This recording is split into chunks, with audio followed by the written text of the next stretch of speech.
So this piece of the presentation is co-presented by Jess Lee from Polyvore. She's the VP of Product from Polyvore, and myself, as you know, I'm the co-founder and CEO of Chictopia. I think we're not going to have a moderator for this panel. We're just going to first introduce ourselves and then dive into our presentation. I already introduced Chictopia, but I'll add a little bit more about myself. I actually didn't have a background like Susan, not in fashion. I went to Berkeley with a degree in mechanical engineering. I actually started in math. So that's basically as far from fashion as possible. Basically everything I dealt with all in one color and not really movable at all, and definitely not wearable. I ended up working in consulting and online web companies, and I just, it was time for me to start my own company. And when my roommates at the time, Corinne and Ricky, we wanted to start up a company, we wanted it to be in a field that would hold our interest for a very long time. And it really narrowed it down to clothing, food, and pets.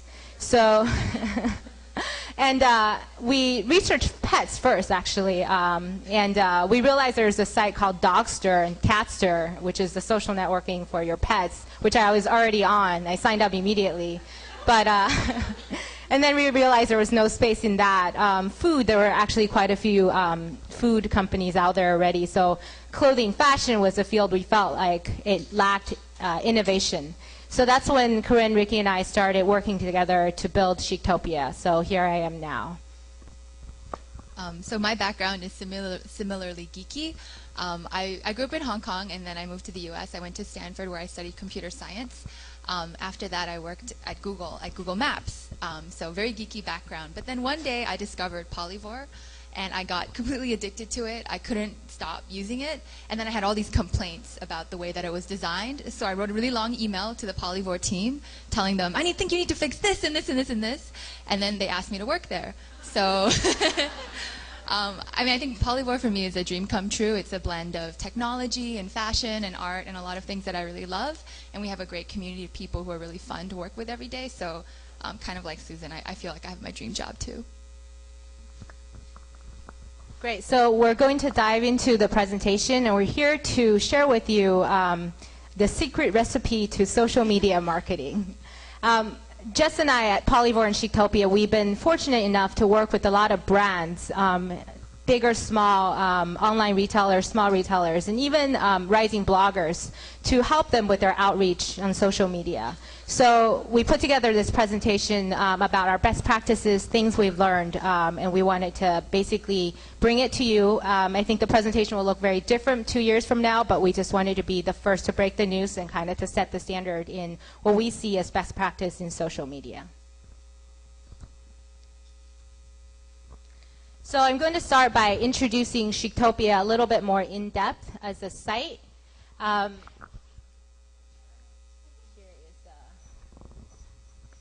This is probably a very familiar page to all of you.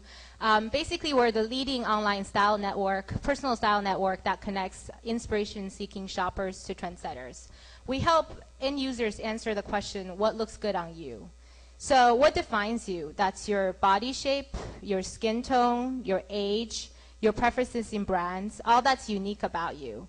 And existing solutions out there are fashion magazines that show you runway models. Some may look like you, some may not. Or TV commercials that show you brands that may or may not be relevant to you. And sometimes back then we used to ask our friends and family, but if I asked my mom what I should wear for a date, she would always say a turtleneck.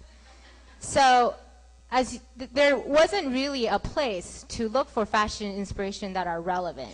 So what we thought to bring together was a community where you can browse by brands, by body shape, by lifestyle, all that's very relevant to you, and connecting to the styles, to the inspiration-seeking shoppers, to the trendsetters that are relevant to you and within your community, whether it's someone in your city or someone that likes the same brand you are. This is where we are now. We wouldn't be where we are without the support of our community, and we just wanted to share that with you. I'll give you a really quick introduction to Polyvore. It's probably easier for me to show you than to tell you about it, but so this is Polyvore. Oh, that's okay. So this is Polyvore. we like to think of ourselves as one of the web's largest user-generated fashion magazines, except instead of being edited by Anna Wintour, it's edited by our community of people from all over the world. At the core of Polyvore, we have our editor tool. It's like a virtual styling tool that lets you mix and match products. So you can grab a dress. I'll just do this really quick. And then add shoes, bag, background images, photos of yourself, anything you like, and then everything links back to where you can buy it. So the end result are these beautiful collages that express your style. Maybe you're trying to figure out, what should I pack for New York for Fashion Week? You know, how do I wear hair and pants? Should I buy this top? Does it go with the rest of my wardrobe? So I'll just show you some of the things that our community's created. So I put together this showcase of my sets that our community has created. So you've got things like what to wear to Fashion Week, how to dress like Mary-Kate Olsen. You know, how someone asked, you know, how do I wear this skirt? And someone made her a set to explain it. People are inspired by all kinds of things. The movie Avatar, the movie Dear John. When Alexander McQueen passed away, the site was flooded with tributes to him. Same thing happened with Michael Jackson. People also make sets about current events like the earthquakes in Haiti. And then a lot of people are inspired by you guys. So we actually have a lot of people who pull Chictopia images and then create outfits inspired by the Chictopia members, as well as fashion bloggers. So we've got Rumi from Fashion Toast, Janine from IFB, and then several different Chictopia members. So that's Polyvore in a nutshell.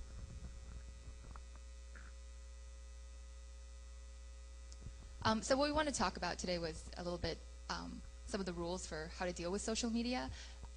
In the previous panel, some people mentioned that, you know, you get spammed all the time by brands. The reason you get spammed is because this picture is very complicated, and to them, you're one of many people on this list that's very difficult to navigate. So they're spamming kind of everyone, and they haven't quite figured out yet how to, you know, craft like a custom pitch that's going to be interesting to you, because they're, you know, you're just one of like, I need to figure out how to deal with Dig and Wikia and all these other sites.